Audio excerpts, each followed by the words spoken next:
Գյուրջան Կասկադ 60 ամիս փուլային վճարում բազմաթիվ առավելություններ։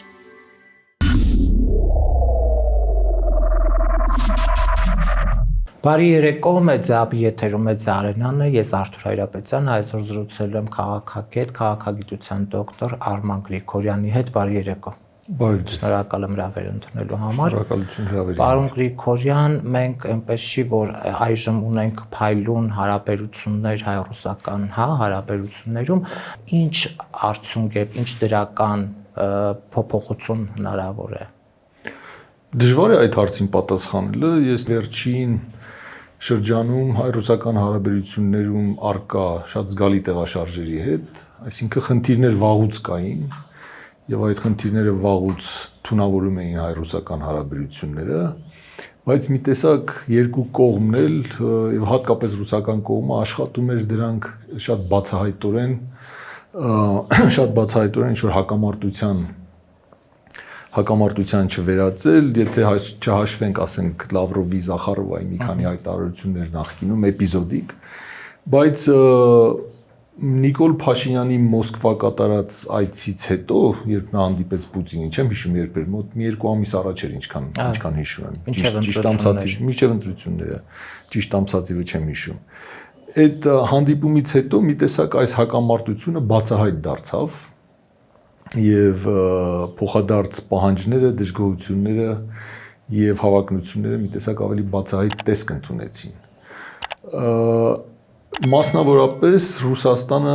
բաց տեքստով հայտարարեց, որ իրենք կարծում են, որ Հայաստանը շարժվում է դեպի Եվրոպական միություն, որ Հայաստանը հետևում է Ուկրաինայի, Մոլդովայի, նախկինում Վրաստանի օրինակին, որ Հայաստանը փորձում է դա անել երկու աթոռի վրա նստելու ինչ-որ այդ մեթոդաբանությամբ կամ քաղաքականությամբ եւ փորձում է հարմար պահը ընտրել այդ գնացքից թռչելու համար, հարմար պահը ընտրել Եվրոպական միության հետ ավելի սերտ հարաբերություններ հաստատելու համար, մինչ այդ իհարկե շատ շահավետ է Ռուսաստանի հետ տնտեսական հարաբերությունները, Հայաստանը շահում է Ռուսաստանի հետ առկա տնտեսական հարաբերություններից, ԵԱՏՄ-ում իր անդամակցությունից եւ այլն։ Բայց նրանք չեն պատրաստվում դա թույլ տալու եւ նրանք ստիպելու են Հայաստանին այդ ընտրությունը կատարել։ Պուտինը բաց տեքստով ասաց սա, որ իրենք խնդիր չունեն, դա հայ ժողովրդի սուվերեն իրավունքն է ինչ-որ ուղղություն ընտրել, իրենց բարեկամներին ընտրել, իրենց պարտներներին ընտրել, հաջորդեց սահմանափակումները,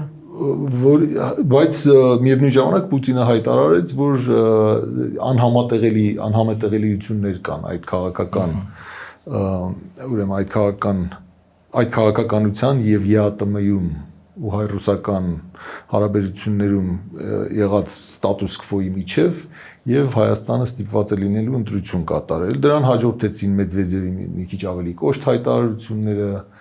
Ավերչուկի հայտարարությունները,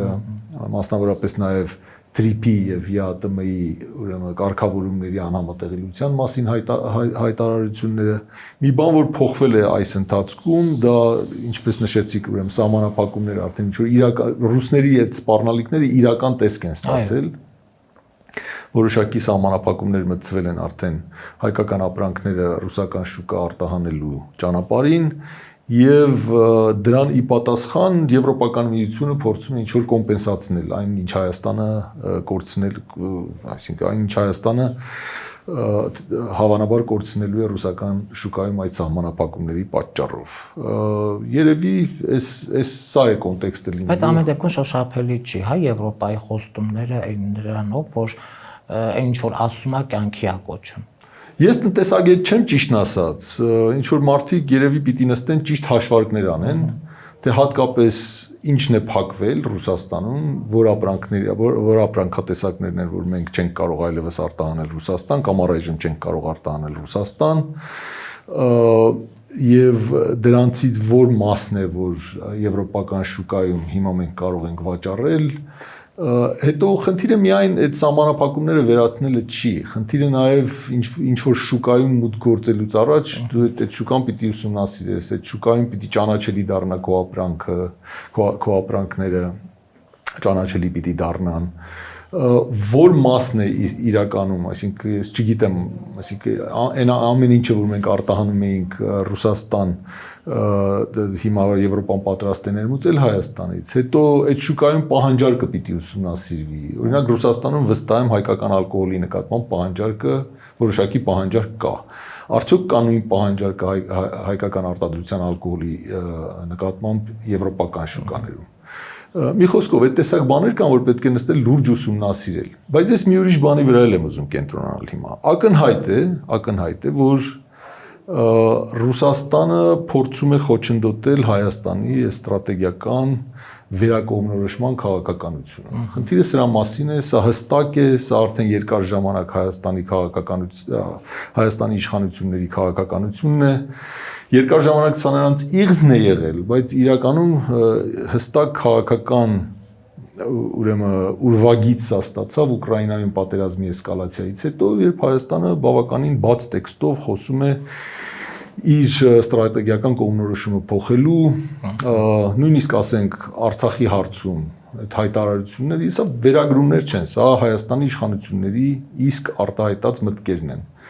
որ Ղարաբաղի հարցի այդ տեսակ արմատական լուծումը ճանապարհ է բացում Հայաստանի իրական ինքնիշխանության համար, որ մեր մեծագույն խնդիրը Ռուսաստանից կախվածությունն է եղել, որ մեր մեծագույն խնդիրը Ռուսաստանի Հայաստանին պարտադրած այդ սուվերենության սահմանափակումներն են եղել, հիմա մենք զբաղված ենք դա վերականգնելով եւ այդ ճանապարհին մենք փորձում ենք փաստորեն Ռուսաստանի հետ հարաբերությունները խմբագրել եւ դրան զուգահեռ ուզում ենք ավելի մերձենալ Արևմուտքի հետ, Եվրոպայի հետ, ուզում ենք ավելի սերտ ինտեգրացիայի ճանապարհի վրա կանգնել, ավելի սերտ ինտեգրացիայի հնարավորություններ ստեղծել Եվրոպայի հետ։ Հա, չմոռանանք, որ դա այն Եվրոպան է, որ այսօր փաստորեն պատերազմի մեջ է Ռուսաստանի հետ։ Եվ եթե դրան Ռուսաստանի տեսանկյունից ես նայում, հստակ է թե նրանց վերաբերմունքը ինչ կարող է լինել այս քաղաքականության նկատմամբ։ Հիմա շատերը պնդում են, որ այդ քաղաքականությունը ողջամիտ քաղաքականություն է, որովհետև մեր արժեքները, չգիտեմ, մեզ համար հնարավորություններ կբացվեն, իսկապես մենք կվերականգնենք մեր սուվերենությունը, մենք ռուսական ֆորպոստ չենք լինի այլևս։ Եթե նույնիսկ ես չվիճարկեմ այդ ամեն ինչը, սա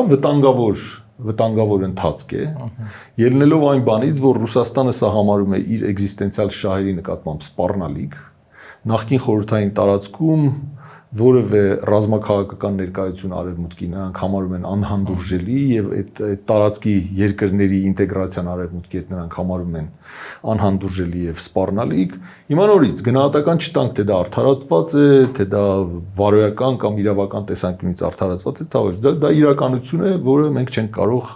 հաշվի չառնել։ Եվ հետեւաբար միակ խնդիրն այստեղ այն է, թե արդյոք նման վտանգավոր ճանապարհի վրա դուրս գալուց հետո այդ վտանգները կոմպենսացնող ինչ-որ բան կա, թե ոչ։ Հիմա այս վերջի օրերին ես որ նայում եմ այս շատ ուրախ, շատ զվարթ հայտարարությունները այս քաղաքականության կողմնակիցների ու աջակիցների էջերին, Facebook-ում, այդ X-ում եւ այլն, որ հիմա Եվրոպան փաստորեն կարողացավ կոմպենսացնել Ռուսաստանի հասցրած վնասը եւ Ռուսաստանի պարտադրած սահմանափակումներին ի պատասխան Եվրոպան ինչ-որ քայլ արեց։ Շնորհակալություն պարոն Պուտին եւ այլն մեկը գրել էր, որ մեզ փաստորեն այդ հնարավորությունը տվեցիք եւ ստիպեցիք Եվրոպային ավելի կոնկրետ քայլերի դիմելու։ Ես այս կապակցությամբ մի բան եմ ուզում ասել, որ երևի շատերի զայրույթն է գրգռելու հերթական անգամ, բայց ոչինչ, պետք է դրան ուշադրություն չդարձնել երևի։ Շատերը եթե կարծում են, որ այս հարցում ռուսական ճնշման դեմ ինչ-որ հակակշռող բան գտնելը ստիպելու է ռուսներին բան անել, հանձնվել, ձեռքերը բարձրացնել եւ ասել դե լավ, այլևս ոչինչ չենք կարող անել։ Իրականում մարդիկ, որոնք ուսումնասիրում են կոնֆլիկտներ, որոնք ուսումնասիրում են այդ էսկալացիայի գաղափարը, էսկալացիայի սանդղակի գաղափարը, իսկ դա իմ որպես քաղաքագետ իմ ուսումնասիրության առարկաներից մեկն է։ Երբ որ հակառակորդին կամ ինչ-որ երկրի դու դնում ես մի վիճակի մեջ, որ նրա ավելի չափավոր ճնշման գործիքները դառնում են անպետք, դու նրան դնում ես մի վիճակի մեջ, օրինական պիտի հանձնվի կամ ավելի խիստ միջոցների պիտի դիմի, ավելի արմատական միջոցների պիտի դիմի։ Շատ հնարավոր է, որ ռուսները ավելի,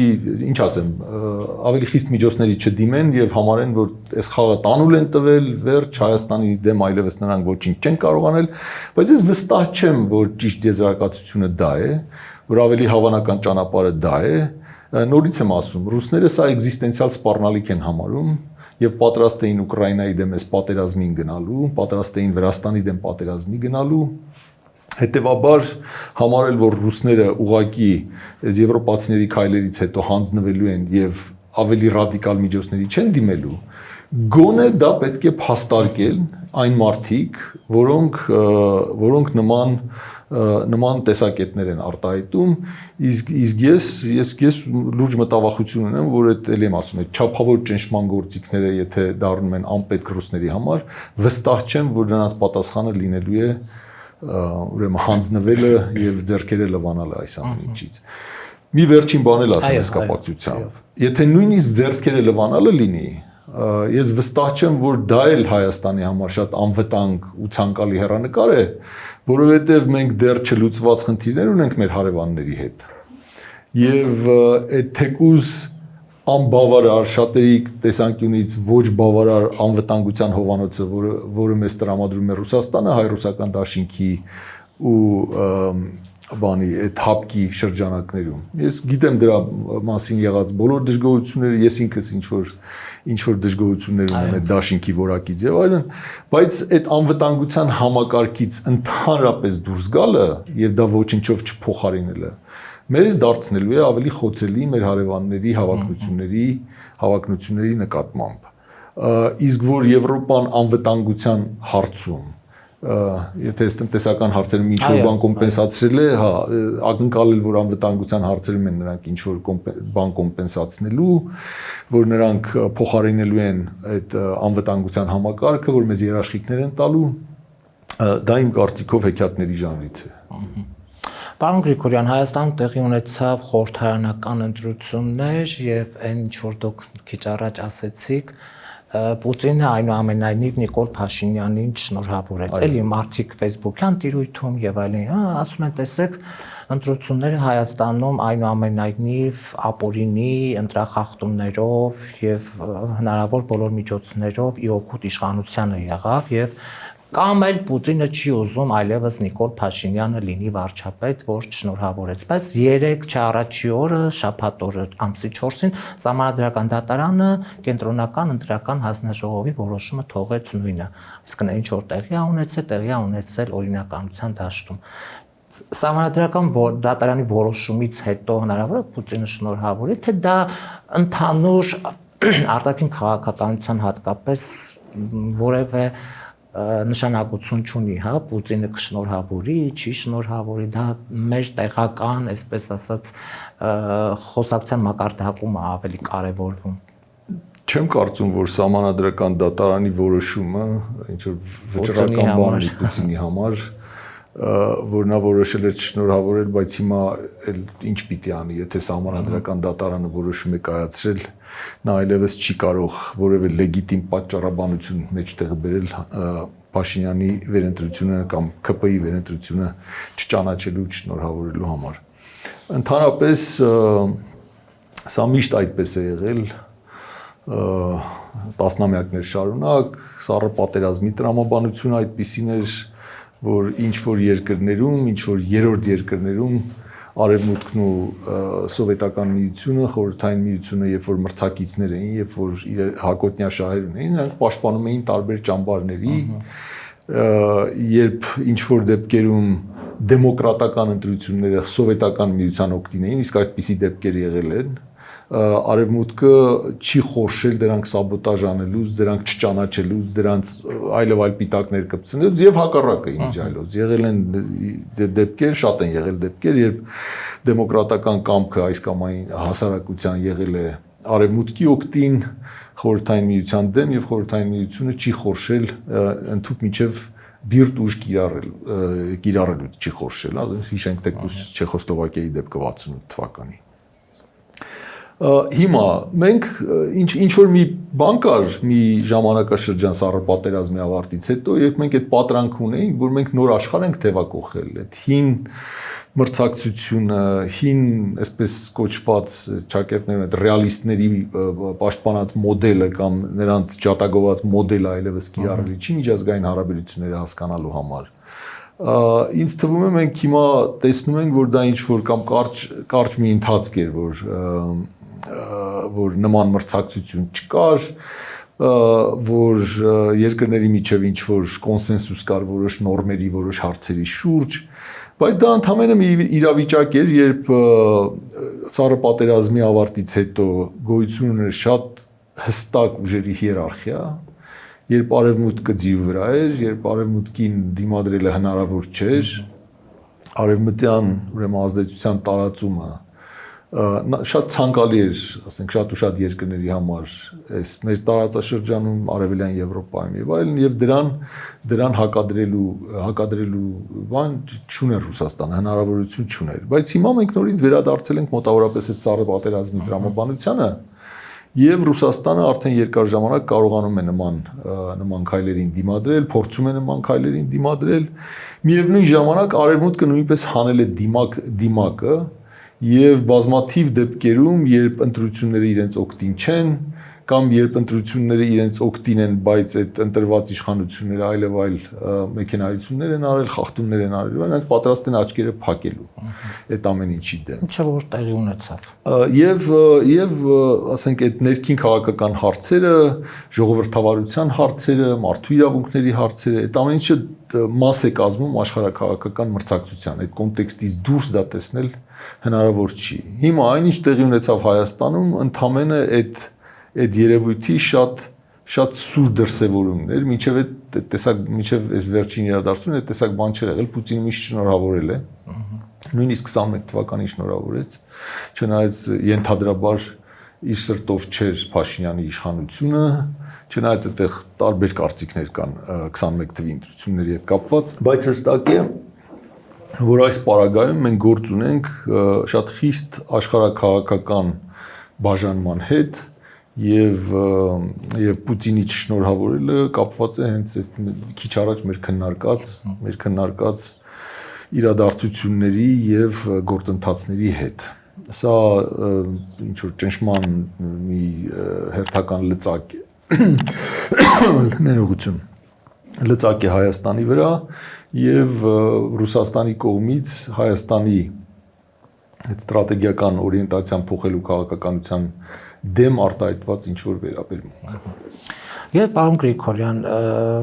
Նիկոլ Փաշինյանը մինչև ընտրությունները հայտարարում էր, որ եթե ես չընտրվեմ, պատերազմ է լինելու, եւ դրան զուգահեռ նաեւ Ալեն Սիմոնյանը հայտարարեց, որ մեր անվտանգության երաշխավորը Ադրբեջանն է։ Հիմա ես ուզում եմ հասկանալ, ստացվում է, որ պատերազմ չի լինելու, որովհետեւ Նիկոլ Փաշինյանը ինքը իրեն նախ հենց այդ օրը կեսգիշերին կարգեց վարչապետ, սահմանադրական դատարաններ կնիքեց, որ դու ես այլևս վարչապետ։ Հիմա պատերազմ չի լինելու ըստ Նիկոլ Փաշինյանի։ Եթե այնպես ստացվի, որ հակառակը, մենք գանք հասնենք նրան, որ սեպտեմբերին կամ գուցե ավելի ուշ կամ ավելի շուտ լինում է ինչ-որ պատերազմ։ Այդ պատերազմը, որը իրենք անընդհատ փորձում են չարչրկել, փորձում են մեր վզին փաթաթել եւ վախեցնել նաեւ հասարակությանը, որտեղից է գալիս, Ադրբեջանը ինչ պահանջներ դեռ ունի մեզնից, որ մենք դեռ չենք ապահովել իր այսպես կամ բավարարել իր Ադրբեջանը բազմաթիվ պահանջներ ունի, որ մենք դեռ չենք բավարարել, դեռ այդ միջանցքի ստատուսը հստակ չի, տրիպը ստորագրել ենք, բայց այնտեղ ինչ որ դեռ բանակցություններ են շարունակվում, դեռ այդտեղ ինչ որ հստակության պակաս կա, բայց կարևոր չի, որ Նիկոլ Փաշինյանը հայտարարում է, որ մենք այլևս խաղաղության մեջ ենք, անվտանգ ենք։ Լավ, եթե խաղաղության մեջ ենք եւ անվտանգ ենք, իշխանապողությունը ինչ նշանակություն պիտի ունենար։ Այո։ Դեմոկրատական երկիր է, ինչ-որ երկիրը սպարտավորություններ է ստանձնել, պայմանագիր է ստորագրել։ Ինչ կարևոր է Նիկոլ Փաշինյանը կլինի վարչապետ, թե ասենք ինչ-որ։ Եթե երբ որ որևէ ժողովրդական երկիր ինչ-որ բան է ստորագրում, դա հաջորդ իշխանության ձեռքերը կապում է։ Հաջորդ իշխանությունը ստիպված է պարտավորությունները ստանձնել, այդ փաստաթղթերի հիման վրա, այդ պարտավորությունների հիման վրա իր քաղաքականությունը կառուցել եւ այլն։ Ես կարծում եմ, որ դա Հայաստանի հասարակությանը տերորի ենթարկելու քաղաքականություն էր, այդ պատերազմով վախեցնելը, բայց այստեղ ես ուրիշ բանի վրա եմ ուզում կենտրոնանալ։ Պատերազմը ամենասարսափելի բանը չի, որ կարող է տեղի ունենալ որևէ երկրի կամ հասարակության հետ։ Ես գիտեմ ինչքան ոչ պոպուլյար բան եմ ասում, ու մեզ մոտ հիմա բան է դարձել, երբ որ այդ Նիկոլ Փաշինյանի ձևակերպմամբ այդ խաղաղության օրակարգը քննադատում ես, մարդիկ ասում են, դու ուրեմն պատերազմ ես ուզում։ Այստեղ Նիկոլ Փաշինյանին հաջողվեց մի բան անել, որի դեմ ես բավականին երկար ժամանակ խոսել եմ, բայց որը այդպես էլ բան չդարձավ, քաղաքական լուրջ քննարկման առարկա չդարձավ Հայաստանում։ Նիկոլ Փաշինյանին Ադրբեջանի հետ խաղաղությունը հետաքրքրում է ոչ թե որպես նպատակ, այլ որպես միջոց։ Հիմնական նպատակը երկրի ստրատեգիական օրիենտացիան փոխելն է, որի համար անհրաժեշտ է ինչ-որ ձևով, ինչ-որ փաստաթուղթ, ինչ-որ գործընթաց, ինչ-որ մի բան, որին կարող է հղում անել, նա ասել, տեսեք, մենք Ադրբեջանի հետ խաղաղություն ունենք, իսկ քանի որ մենք Ադրբեջանի հետ խաղաղություն ունենք, մենք կարիք չունենք այդ նախկինում գոյություն ունեցող անվտանգության համակարգի, մենք կարիք չունենք վախենալու, թե մեզ հետ ինչ տեղի կունենա, եթե մենք հրաժարվենք այդ անվտանգության համակարգից, բայց իրականում դա իմ կարծիքով իրականությունից փախուստ տալու, իրականության աչքերին չնայելու հերթական դրսևորումն է այս իշխանությունների, այս քաղաքական թիմի, որովհետև պարոն Ալիևը շատ բաց տեքստով հայտարարում է, որ այդ խաղաղության պայմանագրի կոնտեքստը չի սպառում այն բոլոր հարցերը ու խնդիրները, որ Ադրբեջանը ունի Հայաստանի հետ իր հարաբերություններում, մասնավորապես հիմա իրենք բան են անում, հեգնանքով են խոսում այս մասին, մեր իշխանությունները եւ նրանց կողմնակիցները, ինչ 300,000 ադրբեջանցի, այդպես բան չկա, բայց այն բոլոր են մարդիկ, որոնք հետևում են Ադրբեջանում տեղի ունեցող իրադարձություններին, նրանց հայտարարություններին, նրանց քայլերին, շատ լավ գիտեն, որ նման խնդրեմ գոյություն ունի, որը այդ խաղաղության օրակարգի մեջ չի մտնում։ Նրանք բաց տեքստով հայտարարում են, որ Հայաստանը բան է, արևմտյան Ադրբեջանը, նրանք իրենց պատմական հայրենիքն է, դա շատ ագրեսիվ դիրքորոշում է իրականում, այսինքն ես չգիտեմ ոնց կարելի է դրանից չանհանգստանալ, երբ Ադրբեջանի իշխանությունները նման դիսկուրս են բանանում, արմատավորում Ադրբեջանում, երբ նայում ես Ադրբեջանի քաղաքական դիսկուրսին, հեռուստատեսությանը, նրանց ակադեմիայի կոնֆերանսներին եւ այլն, խաղաղության հոտ չի գալիս այդտեղ։ Ալիևը ինքը խոսում է այն մասին, որ Ալիևը, Բայրամովը, մյուսները խոսել են այն մասին, որ այդ նրանց պահանջները չեն սպառվելու, այսինքն հատկապես ներքին աուդիտորիայի հետ խոսելու ժամանակ նրանք հաճախ ակնարկում են այն մասին, որ անընդհատ ինչ որ քանի դեռ հնարավորություն կա Հայաստանից զիջումներ կորզելու, քանի Հայաստանը այս քաղաքականությունն է վարում, քանի դիվանագիտական միջավայրը դա թույլ է տալիս։ Իրականում եթե նայում ես Ադրբեջանի տեսանկյունից, իսկ ինչու չպիտի նրանք դա անեն։ Այսինքն նրանք բազմաթիվ մոտիվներ ունեն դա անելու։ Ալիևը ինքը կողմնակից է խաղաղության մի մոդելի, որին ես հաճախ հղում անելիս ասում եմ վերսալյան մոդել, այսինքն պարտադրված խաղաղություն եւ Հայաստանի ստրատեգիական կախվածության մեջ դնելու խաղաղություն է դա լինելու։ Հետևաբար խոսել են մասին, որ մենք ինչ որ խաղաղություն ենք ապահովել, նախ չկա այդ խաղաղությունը, երկրորդ եթե նույնիսկ պատերազմի չգնանք եւ չդիմադրենք այդ քաղաքականությանը, այդ խաղաղությունը լինելու է շատ ծանր գնով եւ ես դրա վերջն էլ չեմ տեսնում։ Հիմա դրա միակ տարբերակը դրան դիմակայելու, դա թույլ չտալու երրորդ կողմի երաշխիքներն են, քանի որ Հայաստանի ու Ադրբեջանի, ինչպես նաեւ Հայաստանի ու Թուրքիայի միջև գոյություն ունի հսկայական ուժի ասիմետրիա, եւ քանի դեռ Ադրբեջանը ունի նման Ադրբեջանում տիրում է նման մտայնություն եւ նրանք ունեն նման տրամադրություններ Հայաստանի նկատմամբ, հնարավոր չի ուղիղ բանակցությունների միջոցով ինչ որ բան ստորագրել ու հույս ունենալ, որ դա կարող է կայուն խաղաղության բերել։ Բայց քանի որ էլի եմ ասում, Հայաստանի իշխանությունների հիմնական նպատակը երկրի ստրատեգիական օրիենտացիան փոխելն է, դա նրանք օգտագործում են որպես միջոց, իրենք էլ են ուզում իրենց համոզել, որ դա իրական բան է, որովհետև այն մյուս բանը շատ են ուզում։ Եվ նաև խաղաղության գնալու համար Ադրբեջանը կոնկրետ պահանջներ է դրել Հայաստանի վրա։ հիմնականում սահմանադրության փոփոխություն, որը Նիկոլը պատրաստ է դա անելու եւ անկախության հռչակագիրը պետքա դուրս մղվի, այնտեղ եկեղեցու ազգային լինելու հետ կապված լիքը այսպես մի շարք բաներ, որը ըստ երևույթին գուցե եւ Ալիևի պահանջով գրված այլևս կբերվի, կդրվի հայկական սեղանի վրա եւ կասվի, որ հարաքվե պետքա տեղի ունենա եւ այս սահմանադրությունը պետքա կարողանանք։ Այսինքն կոնկրետ պահանջ կա եւ հայ հասարակությունը ընտրելով իհարկե Նիկոլ Փաշինյանին ես վստահ չեմ որ այն հարաքվեն որը իրականություն կդառնա գուցե եւ չի անցնի։ Ես չգիտեմ այդ հանրաքվեն ինչ արդյունք կտա, ես միայն գիտեմ, որ Ալիևի պահանջները շատ հեռու գնացող պահանջներ են, հատկապես սահմանազատման, սահմանագծման դրանից շատ ավելի հեռու գնացող պահանջներ են Ալիևի պահանջները։ Հիմա ասենք նրանք որպես օպերատիվ պահանջներ դրանք սեղանին չեն դնում, որովհետև հասկանում են, որ որոշ բաներ կարող են նույնիսկ Նիկոլ Փաշինյանի աջակիցների կարմիր գծերը տրորել, կամ եթե նրանք իհարկե ունեն նման կարմիր գծեր, կամ Հայաստանի հասարակության մեջ այն տեսակ տրամադրություններ ստեղծել, որ Նիկոլ Փաշինյանի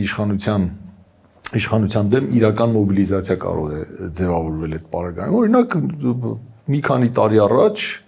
Ալիևը հայտարարում էր, որ բանակը Հայաստանը ինչին է պետք։ Այդ կարող են մարդիկ Google-ում գտնել այդ ինֆորմացիան, նա խոսում էր այն մասին, որ Հայաստանին ընդհանրապես բանակ պետք չի նույնիսկ։ Էլի այդ Վերսալյան մոդելը ես պատահական չեմ ասում, որ նայում եք 18 թվականին Գերմանիային ինչ պարտադրվեց, նրանք այն աստիճանի էին սահմանափակել գերմանական բանակի կարողությունները, որ Գերմանիան խոցելի էր դարձել Լեհաստանին 20-ական թվականներին։ Ասենք չգիտեմ 100,000-ը չպիտի գերազանցեր, ինչ որ տոննաժի սահմանափակումներ կային, տանկեր չէին կարող ունենալ, օթուշ չէր կարող ունենալ Գերմանիան եւ այլն։ Հիմա այդ Ալիևը որ դա ասում է, նույնիսկ կարող է ինչ որ երկու ստորաբաժանում թողնեն, եթե Ալիևի կամքով դա լինի, բայց կարող է վաղը մյուսօր եթե Հայաստանը լինի բացառապես անպաշտպան եւ ինչ որ անվտանգության համակարգից դուրս, ռուսները թողել գնացել են, ոչ ոք Հայաստանին պատրաստ չի այդ անվտանգության երաշխիքները, դա կարող են այդ տեսակ սահմանափակումների մասին արդեն սկսել խոսել։ Ալիևը հիմա մի ուրիշ բան էլ կար մտքիս մեջ Ալիևի պահանջներից, այդ կոմպենսացիայի հարցը։ Հիմա ճիշտ է, այդ կոմպենսացիայի հարցը հետ են քաշել, բայց Ադրբեջանում դա շատ տարածված դիսկուրս է, որ հայերը 30 տարի շահագործել են այդ բանը օկուպացված տարածքները եւ նրանք, չգիտեմ, 30 թվերը փոխվում են, 30 միլիարդ էր, հետո 50 միլիարդ առավ, հետո էլի իջացին, ինչ որ թվեր են քննարկում, ինչ որ այդ տեսակ խոսակցություններ կա։ Ալիևը այն ժամանակ հիմա նորից այդ խոսակցությունները մի քիչ մեղմացել են, բայց ժամանակին խոսում էր Հայաստանի դենացիֆիկացիայի մասին։ Հայաստանում առաջին Ղարաբաղյան պատերազմը հրահրած մարդկանց պատասխանատվության կանչելու մասին։ Այդ մարդը այդ բաները հստակորեն ասել է։ Հիմա եթե դրանք չեն դարձել օպերատիվ պահանջներ, միայն այն պատճառով ինչ որ զսպող բաներ կան, որ դա կարող է ինչ որ մի քանի քայլ ավելին լինել, քան Ադրբեջանը կարող է մարսել այսօր։ Բայց եթե Հայաստանը իսկապես այդ ընդհանրապես որևէ անվտանգության համակարգից դուրս գա եւ եթե մարդիկ պատկերացնում են, դե ինչ է Ադրբեջանի հետ ուղիղ բանակցությունների կգնանք, լեզու կգտնենք, խաղաղության պայմանագիրը կստորագրենք եւ դրանով կվերջանա։ Դրանով չի վերջանալու։ Այդ մարդը նման մտադրություններ ունի եւ եթե նրան զսպող որևէ համակարգ չլինի, ես վստահ եմ Ալիևը չի սահմանափակվելու այս եղած պահանջներով, այդ ակնարկները, որ ժամանակին արվել են, այդ խոսակցությունները, որ ժամանակին եղել են Ադրբեջանում, դրանք կարող են օպերատիվ պահանջների տեսք ստանալ։ Լավ, պարոն Գրիգորյան, ամփոփելով նաև մեր զրույցը, մենք անընդհատ երբ որ աղետի ետևից գալիս է, ասում ենք դե օրինակ Ռուսաստանը ինչու չմիջամտեց, օրինակ նույն 44 օրյա պատերազմին ասում ենք, որ Ռուսաստանը ամեն ինչ արեց, կապ չունի, որ այնտեղ հոկտեմբերին դադարեցնելու հետ կապված ինչ էր որոշվել եւ այլն։ Եվ անընդհատ մենք այդ նեղության մեջ ասում ենք ինչու Ռուսաստանը մեզ չի աջակցում։ Երբ որ մենք այսպես ինչ որ արդեն լավ բառ կա, թրփոշանում ենք, սկսում ենք ասել, որ Ռուսաստանը քխա։ Եվ հիմա մենք երբ որ այս ծանր իրականության մեջ գնում ենք դեպի աղետ այն ամենավերջա գնացքի վերջի վագոնում ենք եւ ստացվում է այնպես, որ կարմիր բանակը գալիս է մեզ փրկության, ինչպես որ եղել է։ Նման բան հնարավոր է, թե մենք էլի այդ բոբո ձաձայի պատմությունն ենք բերելու մեջտեղ, ասենք, որ Ռուսաստանը քխա, մեր միակ երաշխավորը այո, անվտանգության Ադրբեջանն է եւ մենք դառնում ենք բարեկամներ, Ռուսաստանը գնում է իր գործերով, մենք էլ դառնում ենք Ադրբեջանի հետ այսպես շատ բարեկամական մի Դե եմ ասում, եթե Ռուսաստանը չդիմադրի այս ընթացքին, եթե Ռուսաստանը ի վերջո որոշի, որ, չգիտեմ, Ուկրաինայում շատ զբաղված են, իրենց ռեսուրսներն անսահմանափակ չեն, իրենք պիտի ինչ-որ ընտրություն կատարեն, նույնիսկ եթե ինչ-որ տեղերում կարմիր գծեր են քաշել, նրանք դա պաշտպանելու կարողությունը չունեն, Ռուսաստանը ձեռքերը լվանում է Հայաստանին, հայ ժողովրդին ու Նիկոլ Փաշինյանին, ասում է արեք ինչ ուզում եք, ԵԱՏՄ-ում սահմանափակ են մեր բաները, մեր իրավունքները Դե դա այդքան էլ մեզ հետաքրքիր չի։ Հետաքրքիր չի, իհարկե հետաքրքիր չի։ Հա, շատ ես չեմ կարող բացառել իրադարձությունների նման ընթաց, եթե նույնիսկ ես դա քիչ հավանական եմ համարում։ Բայց նորից եմ ասում, այն մարդիկ, որոնք դա երանելի ապագա են պատկերացնում, որոնք համարում են, որ դա երանելի ապագա է, ռուսներից վերջնականապես Որը դա էլ է քարոզչություն, որը Նիկոլ Փաշինյանը ընդդիմադիր լինելու տարիներին դա փորձել անել, որ Ռուսաստանը Հա, ես վստահ եմ, որ այս քաղաքական թիմի, քաղաքական ինքնության կարևոր բաղկացուցիչներից է դա։ Արևմտամետությունը, արևմտյան ճամբարի հետ սերտ հարաբերություններ Այսինքն դա ունիկալ էլ չի Հայաստանի պարագայում, ամբողջ արևելյան Եվրոպայում, նախկին խորհրդային միության, հատկապես եվրոպական մասում, այդ տեսակ շարժումներ են եղել, շատ լավ ֆինանսավորված, շատ մեծ աջակցություն ստացած արևմուտքից, բայց միայն այդ աջակցությամբ չի պայմանավորված։ Իրականում կան պատմական պատճառներ էլ կան, որ այդ տեսակ դիրքորոշումների, այդ տեսակ մտայնության ժողովրդականության պատմական պատճառներ կան, բայց նորից եմ ասում, այդ ընթացքը շատ վտանգավոր ընթացք է։ Հա, եւ եթե լավագույն դեպքում ռուսները դրան չդիմադրեն ու 11-րդ կարմիր բանակը չգա Հայաստանին փրկելու, այդ դեպքում հա մենք Ադրբեջանի եւ Թուրքիայի հետ մնալու ենք մենակ, գուցե հիմա մի քիչ ավելի հզորացած Իրանը կարող է ինչ-որ բանը, բայց այսինքն մեր արևմտամետական ընթացքը նաև Իրանի համար է անհանգստության առարկա։ Մենք ոչինչ չասացինք Իրանի պարագայում, Իրանի մասին, բայց այս ընթացքը նույնքան անհանգստացնող է Իրանի համար, որքան Ռուսաստանի համար, եւ թե Իրանի հակազդեցությունն ու վերաբերմունքը ինչ է լինելու, եթե սա շատ արդեն իրական կոնտուրներ ստանա, դա էլ շատ հետաքրքիր հարց է, բայց կարող ենք նաև ասենք Իրանի պարագայում ասել, որ Իրանն էլ ավելի մեծ խնդիրներ ունի,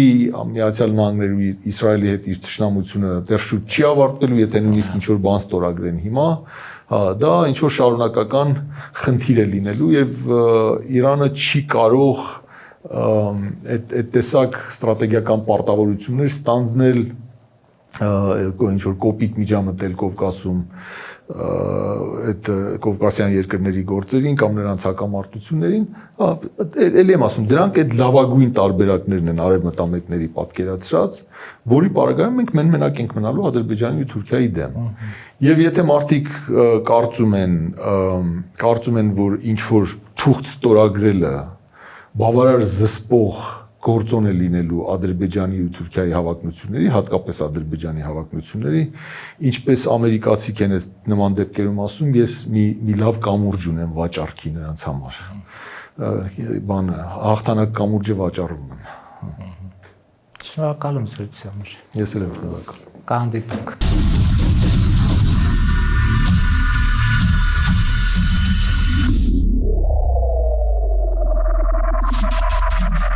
Գյուրջան Կասկադ 60 ամիս փուլային վճարում բազմաթիվ առավելություններ